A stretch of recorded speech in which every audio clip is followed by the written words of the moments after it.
Yesu ishimwe cyane, ndabaramukije mu izina rya Yesu Kristo. Ubuntu bw'Imana bukomeze kubana namwe. Nezejwe n'Imana mu mutima wanjye, Imana ikomeje kubarinda no kubagirira neza, kandi nanjye ndanezerewe kuko Imana iturinze. Yesu ishimwe cyane rero, shimira Imana kubw'uyu mwanya Imana impaye wo kugira ngo tuganire ijambo ry'Imana. Yesu ishimwe cyane, haleluya. Ijambo ry'Imana ni ryiza, ijambo ry'Imana rirakomeye, ijambo ry'Imana ni inkingi y'umukristo, ni inkingi y'ubugingo. Yesu atugirire neza cyane, haleluya. Imana yacu ni ishimwe. Reka rero dusome ijambo ry'Imana dusanga hano mu gitabo cya Zaburi, ibice byaho 27 n'umurongo waho wa mbere. Aravuga ngo Uwiteka niwe mucyo wanjye n'agakiza kanjye, nzatinya nde? Uwiteka niwe gihome gikingira ubugingo bwanjye. Ninde wampinza umushyitsi? Ubwo abanyabyaha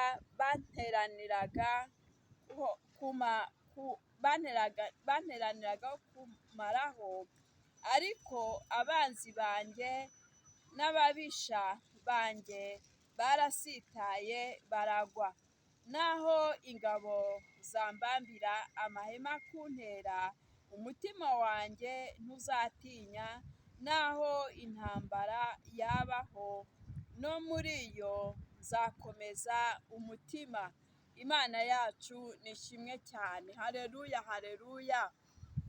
Imana yacu ni nziza, Imana yacu irakomeye. Uyu ni Dawidi wabivuze neza. Arangije Dawidi aravuga ati Uwiteka ni umucyo wanjye, ni agakiza kanjye. Yesu ishimwe, haleluya. Abona ko Uwiteka ari we nkingi imumurikira, abona ko Uwiteka ari we nkingi imushyigikiye, abona yuko yegamiye umugabo ukomeye, abona ko yizeye umugabo ukomeye. Data twese nahimbazwe cyane, haleluya. Arangije aravuga ngo Uwiteka niwe murinzi we kandi niwe mucyo wiwe. Imana yacu nihabwe icyubahiro. Muri iki gihe umwijima wabaye mwinshi, muri iki gihe isi yabaye icuraburindi. Imana itugirire neza. Ibyaha biragwiriye kandi n'ibyago bikomeje kwiyongera. Imana itugirire neza cyane. Amakuba ku mukristo akomeje kwiyongera, ingabo zirwanya umukristo zikomeje kwiyongera. Ariko arangije aravuga ngo Uwiteka niwe mucyo wanjye kandi niwe urinda ubugingo bwanjye, mbega natinya nde? Imana yacu ihabwe icyubahiro, haleluya. Uwiteka asobanukirwa ndetse ko Uwiteka ari umukiza wiwe, asobanukirwa ko ari umurinzi w'ubugingo bwiwe, asobanukirwa ko ari umwami ukomeye kuri we. Imana yacu ihabwe icyubahiro. Hepfo gato yarangije aravuga ngo naho ingabo zambambira amahema kuntera, sinzatinya. Yesu ishimwe. Hari ingabo zibamba amahema ya buri munsi, zikikusanya zigakora inama zo kugira ngo zidutere, ariko kandi Uwiteka twiringiye atubereye umucyo. Imana yacu nihabwe icyubahiro cyane, haleluya. Ndetse twese nashyirwe hejuru. Ni ukuvuga ngo rero muri ibyo bintu byose Uwiteka Imana wizeye, haleluya. Uwiteka Imana wizeye bari we wikomezaho, bari we ukomeza gusenga, bari we ukomeza kwiringira. Imana yacu ni ishimwe cyane, haleluya. Arangije aravuga ngo umurongo waho wa 3 aravuga ngo naho ingabo zambambira amahema kuntera, umutima wanjye ntuzatinya.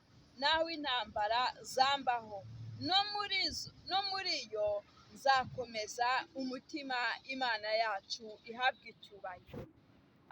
Izo ngabo za buri munsi, ingabo za Satani za buri munsi, zikomeza kudutera, zikomeza kuturwanya, zikomeza kwirundira hamwe, izikomeza kuturwanya, Imana yacu ihabwa icyubahiro. Arangije abivuga neza ati naho intambara zambaho, naho induru zaba, naho inzangano zaba, naho kurogwa kwaboneka, naho kurwara kwaboneka, naho ubushomeri bwaboneka, Imana itugirire neza, naho gupfusha kwaboneka, ariko kandi sizatinya, kuko negamiye umugabo ukomeye, negamiye igihome kinkingira, negamiye umutware w'abatware, negamiye umwami w'abami. Imana ihabwa icyubahiro. Umwami uganza isi ni Kristo, umwana w'intama w'Imana, niwe wapfuye kandi arazuka, niwe wanesheje Satani. Imana yacu ihabwa icyubahiro cyane. Yesu nashimwe. Imana yacu ikomeza kutugirira neza, ikomeze kutwitaho kandi ikomeze kuturengera. Data twese akomeze kudukomeza umutima. Imana yacu itugirire neza cyane. Imana yacu ikomeze kudufasha kandi ikomeze imitima yacu. Yesu nashimwe. Mwene data, ndashaka kukubwira ngo naho intambara zibaye nyinshi, naho inzangano zibaye nyinshi, naho kugambana kubaye kwinshi, ndashaka kukubwira ngo Uwiteka Imana agukomeze umutima kandi ukomere umutima mu izina rya Kristo Yesu. Nubwo ubona ugoswe n'intambara zitandukanye, nubwo ugoswe n'amakuba atandukanye, ariko wibuke ko Uwiteka ari we mucyo wawe kandi ari umurengezi wawe. Imana yacu nishimwe cyane. Haleluya. Data twese rero nashimwe muri byose, naho bidukoranyiriza hamwe kugira ngo bikikoranyiriza hamwe, bikarema inama, bikarara amajoro, bikirirwa amanywa yose bikora inama zo kugira ngo bacura imigambi yo kugira nabi umuntu. Ndashaka kubwira ngo Uwiteka niwe mucyo, naho haba umwijima Kristo azatumurikira. Imana itugire neza. Naho haba intambara Kristo azaturwanirira. Yesu nashimwe cyane. Bene data, nshuti y'Imana, iryo jambo ni ry'Imana yarishyize ku mutima. Ndashaka kubabwira ngo mukomere kandi mukomere, umutima ukomere, naho intambara ari nyinshi, naho abarwanya ari benshi, kandi Kristo nawe yiteguye kubarwanira, kandi Kristo abarusha imbaraga. Imana yacu ikomeze kubagirira neza, mukomeze kuryoherwa n'ijambo ry'Imana Imana ishyize ku mutima wanjye, kandi ijambo ry'Imana ribagezeho rikomeze kubakomeza no kubimurira mu bwiza bw'Imana, kandi mubusangize n'abandi. Ubutumwa bwiza ntukabwihererekane, jya ubuhereza n'abandi kugira ngo bakomeze kumva ijambo ry'Imana mu izina rya Kristo Yesu. Amen.